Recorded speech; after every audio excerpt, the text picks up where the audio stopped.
మీరు అప్పుడు న్యూక్లియర్ 1, 2, 3 తర్వాత తెలుగుదేశం పార్టీ నుంచి బయటకు వచ్చారు. వెంటనే మీరు కాంగ్రెస్లో జాయిన్ అయ్యారు. అవును. కాంగ్రెస్లో కూడా మీకు టికెట్ వచ్చింది. అవును. అంటే అక్కడ మరి మన డాక్టర్ మల్లు రవి గారు ఉన్నారు కదా, ఆయన కాదని మీకు ఎలా మీకు టికెట్ లభించింది? ఇప్పుడు అక్కడ ఫ్యాక్టర్ ఏంటంటే అప్పటికే మల్లు రవి జడ్చర్ల ఎమ్మెల్యేగా ఉన్నాడు. అక్కడ ఆయన ఎమ్మెల్యే టికెట్ జడ్చర్లకే అడిగాడు ఆయన. రెండోది కమ్యూనిటీ పరంగా మొత్తం లేదా దాదాపు 4 లక్షల 5 లక్షల చిల్లర ఎస్సీస్ పాపులేషన్ ఇది నాగర్ కర్నూలులో. దాంట్లో 80% మాదిగాస్. మల్లు గారు మాలా కమ్యూనిటీ, ఆయన ఖమ్మం జిల్లా. అది కాక రెండవ ఫ్యాక్టర్ ఏంటంటే ఆయన is from other district. So తొలి పార్లమెంటేరియన్గా, జిల్లా పార్లమెంటేరియన్గా నాగర్ కర్నూలు నేనే. అందులో ప్రజల్లో బాగా తిరిగేవాడిని కాబట్టి ఆల్రెడీ అప్పటికే నేను 3 సార్లు ఎంపీగా ఉన్నాను కదా అక్కడ. మీకు పెద్ద కష్టం కాల? కష్టం కాల. వెంటనే మీకు జస్ట్ అంటే కాంగ్రెస్ అధిష్టానం మీకు ఇచ్చేసింది, టికెట్ ఇచ్చేసింది. కాంగ్రెస్లో జర్నీ మీకు ఎలా జరిగింది? అంటే మా కాంగ్రెస్ జర్నీ అంతా తెలంగాణ ఉద్యమంతోనే సాగింది మాకు. అంటే ఫస్ట్ టర్మ్ లేదు కదా 2004? ఇప్పుడు మేమంతా మొదలుపెట్టాం కదా. ఫస్ట్ జరిగింది నవంబర్ 1వ తారీఖున రోషయ్య గారు ముఖ్యమంత్రిగా ఉన్నప్పుడు ఆంధ్రప్రదేశ్ భవన్లో ఆయన మాకు అందరికి డిన్నర్ ఇచ్చాడు నైట్, పార్లమెంట్ సభ్యులందరికీ. అప్పటికే ఈ కేసీఆర్ గారి ఉద్యమం, ఆయన నిరాహార దీక్ష నడుస్తూ ఉన్నాయి. ప్రజల నుంచి ఒత్తిడి బాగా ఎక్కువైంది. మీరంతా రాజా, ఇప్పుడు మేము మార్చి ఏప్రిల్ ఎన్నికయ్యాము. నవంబర్ అంటే May, June, July, August, September, October 6 నుంచి 8 నెలల టైం అయిపోయింది. ప్రజల ఒత్తిడి ఒక పక్క విపరీతంగా ఉద్యమం పుంజుకుంటూ ఉంది. సకల జనుల సమ్మెలు ఇవన్నీ అందరు ఇది చేస్తూ ఉన్నారు. ఆ ఉద్యమ వేడి ఒకటి. రెండవది మేమంతా పార్లమెంట్ సభ్యులమంతా జైపాల్ గారి రెడ్డి గారి ఆధ్వర్యంలో ఒక పక్క వెళ్ళి కూర్చున్నాం. కేశవరావు గారు మేమంతా కూర్చొని మాట్లాడి ఇది మరి తీవ్రత రూపం తీసుకుంటుంది, మన కేసీఆర్ గారి ఆరోగ్యం కూడా డిటరేట్ అవుతూ ఉంది.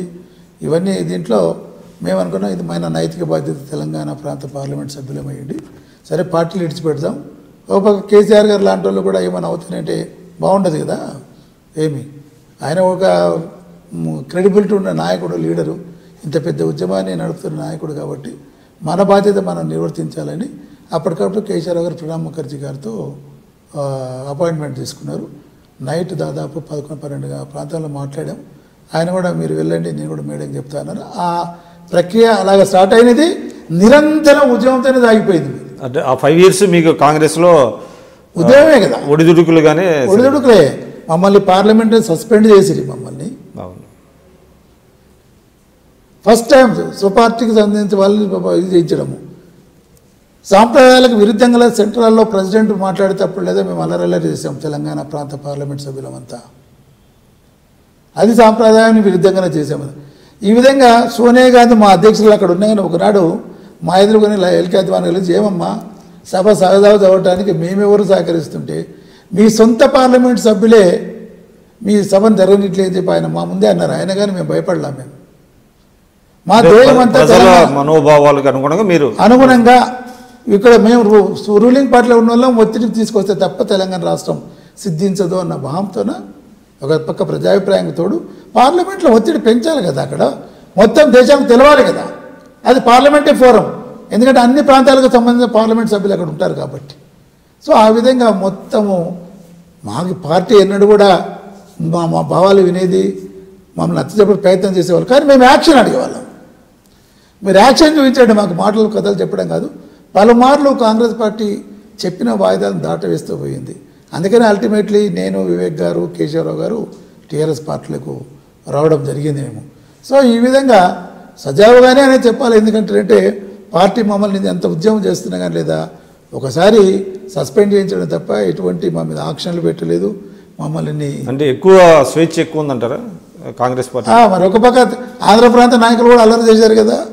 స్వేచ్ఛ అది స్వేచ్ఛ అంటారా, అన్రూలీ అంటారా? అన్రూలీ కాదు.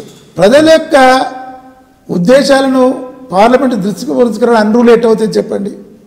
అంటే పార్టీలో నేను అనేది పార్టీలో మితిమీరిన స్వేచ్ఛ ఉంది కాంగ్రెస్ లేదా? అట్లేం లేదండి, ఎక్కడికక్కడ కంట్రోల్ చేస్తారు.